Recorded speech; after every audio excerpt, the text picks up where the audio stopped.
الصلاۃ والسلام علیک یا سیدی یا رسول اللہ وعلی آلک و اصحابک یا حبیب اللہ۔ السلام علیکم ورحمۃ اللہ وبرکاتہ۔ محترم سامعین کرام، مسلمانوں کے دوسرے بڑے تہوار عید الاضحیٰ کی آمد ہے۔ چاند نظر آ گیا ہے اور عید کی گہمی شروع ہو چکی ہے۔ اس موقع پر مسلمان اللہ رب العالمین کے حکم پر سنت ابراہیمی کو زندہ کرتے ہیں، ہزاروں لاکھوں جانوروں کو اللہ کی راہ میں قربان کرتے ہیں۔ جس طرح قربانی کے لیے عند اللہ مقبول ہونے کے لیے اللہ کی رضا کے اور اخلاص اور صحیح نیت ضروری ہے، اسی طرح سے قربانی کے جانوروں کا احادیث و فقہ میں بتائی گئی شرائط کے مطابق ہونا بھی انتہائی ضروری ہے۔ سامعین کرام، آج ان کا موضوع انتہائی اہم موضوع ہے اور اس میں یہ ہے وہ مسائل بیان کیے جائیں گے، وہ عیب بیان کیے جائیں گے جو قربانی کے درست ہونے میں مانع ہیں، جس کی وجہ سے قربانی نہیں ہو سکتی۔ قربانی کے لیے یہ عیب صحیح نہیں ہے، تو یہ ویڈیو آپ آخر تک لازمی دیکھیں اور پھر آپ قربانی کے جانور کو خریدیں۔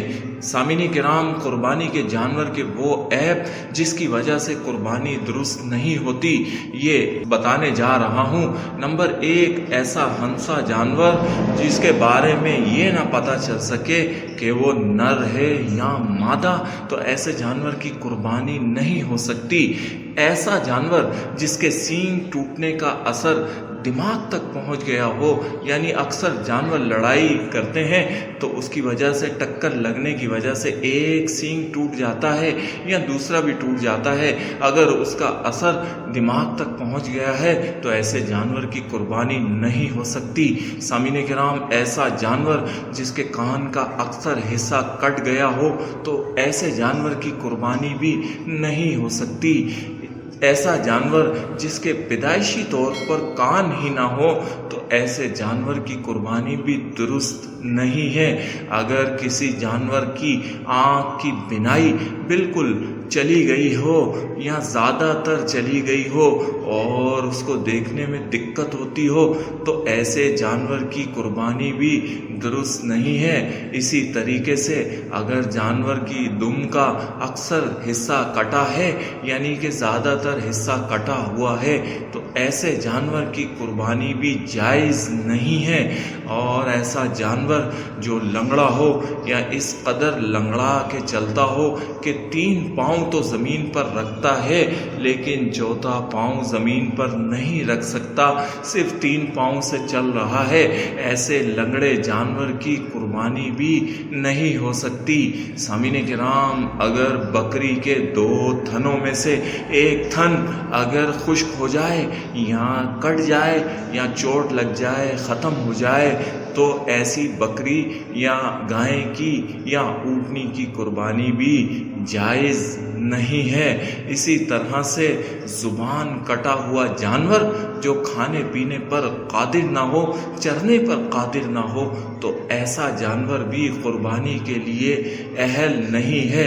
سامعین کرام، جس جانور کے دانت بالکل نہ ہو یا اکثر ٹوٹ چکے ہوں اور وہ چارہ بھی نہ کھا سکتا ہو تو اس کی بھی قربانی درست نہیں ہے۔ ایسا جانور جو اس حد تک باولا ہو کہ چر بھی نہ سکتا ہو تو ایسے جانور کی قربانی بھی درست نہیں ہے، یعنی کہ پاگل پن کی وجہ سے وہ خوراک کو بھی منہ نہیں لگاتا، کچھ نہیں کھاتا پیتا، تو ایسا جانور قربانی کے لیے جائز نہیں ہے۔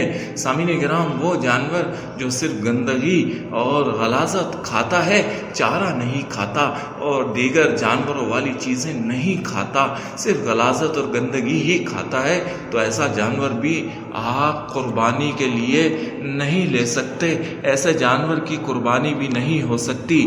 اللہ رب العالمین سے دعا ہے کہ ہمیں آپ کو سنت ابراہیمی کے مطابق اللہ کی رضا میں صحیح نیت اور صحیح جذبے کے ساتھ صحیح جانور قربان کرنے کی توفیق عطا فرمائے، اور اپنے فضل و کرم سے اس کو منظور فرمائے، قبول و منظور فرمائے۔